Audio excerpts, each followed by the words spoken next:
حضرت برا بن مالک نا 12 سال کی عمر ہے، نبی پاک گلی سے گزر رہے تھے تو دوڑ کے آ گئے، آ کے نا حضور سے چمٹ گئے، عرض کرنے لگے حضور کوئی حکم بتائیں، میرا دل کرتا ہے آپ کی بات مانوں۔ تو حضور نا چھوٹے چھوٹے کام بتاتے ہیں، دکان سے، یہ بچوں کو یہی بتانا ہوتا ہے نا، دکان سے لے آ، یہ کر دے، فلاں کو بلا لے، لیکن حضور ان کی غیر موجودگی میں ان کا ذکر بڑا کرتے ہیں۔ ایک دن کچھ لوگ کہنے لگے حضور بڑا ذکر کرتے ہیں پر وہ کرتا تو چھوٹے موٹے کام ہے بچہ۔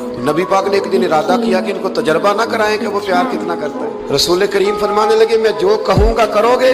حضور کروں گا۔ فرمایا جاؤ اپنے باپ کی گردن کاٹ کے لاؤ۔ ایک روایت میں ہے کہ مولا علی کے گلے میں تلوار لٹک رہی تھی، یوں کھینچی اور اس نے جذبات سے دوڑے کہ حضور نے فرمایا اسے پکڑ لو ورنہ یہ گردن کاٹ بھی لائے گا، پکڑ لو اسے ورنہ یہ کاٹ دے گا۔ اللہ کی قدرت کے تھوڑا وقت گزرا تو وہ بیمار ہو گئے۔ دن میں 2 مرتبہ میرے نبی پاک تیمارداری کرنے گئے۔ ایک شام رسول کریم تشریف لے گئے تو حضور سرانے بیٹھے، ماتھے پہ ہاتھ رکھا تو کریم محبوب ان کے باپ کی طرف کان میں کچھ کہا ان کے والد سے، حضور رونے لگے اور پھر حضور نے دوبارہ ماتھا چوما، پیار کیا اور چلے گئے۔ تو حضرت طلحہ بن برانا اپنے ابا کو قریب بلایا اور چارپائی میں بٹھایا، کہنے لگے ابا جی حضور کیا فرما گئے؟ کہا بیٹا تیرے والی بات نہیں۔ کہا نہیں بتائیے؟ کہا نبی کریم علیہ السلام نے فرمایا کہ شام کو نا میرے طلحہ کا انتقال ہو جائے گا اور جب اس کی روح پرواز کر جائے تو مجھے خبر کرنا، میں آ کے جنازہ پڑھاؤں۔ مدینے میں ٹھنڈ بڑی تھی، حضرت طلحہ نے نا اپنے باپ کا ہاتھ پکڑا اور اپنے سینے پہ رکھا، کہنے لگے ابا حضور تو جو فرما گئے پر میری وصیت یاد رکھنا، نبی پاک کے دین کا قانون یہ ہے کہ جب کوئی انتقال کر جائے تو جلدی دفن کرو۔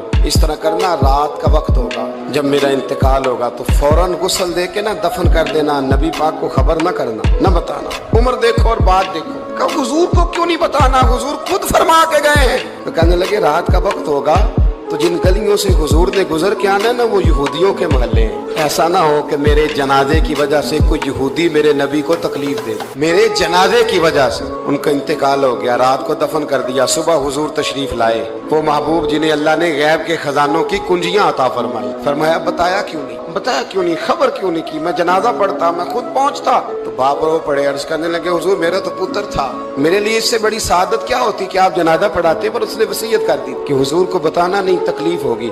نبی کریم فرمانے لگے بتاؤ مجھے اس کی قبر کہاں؟ اور یارو غور کرنا، ساری دنیا گنبد خضرا، روضہ رسول پہ، اور نبی پاک ایک غلام کی قبر پہ تشریف لے گئے۔ خود نبی کریم گئے اور آج حضور نے دعا انوکھی فرمائی، فرمایا اے اللہ جب میرا طلحہ تجھ سے ملے نا تو ذرا اس سے مسکرا کے بات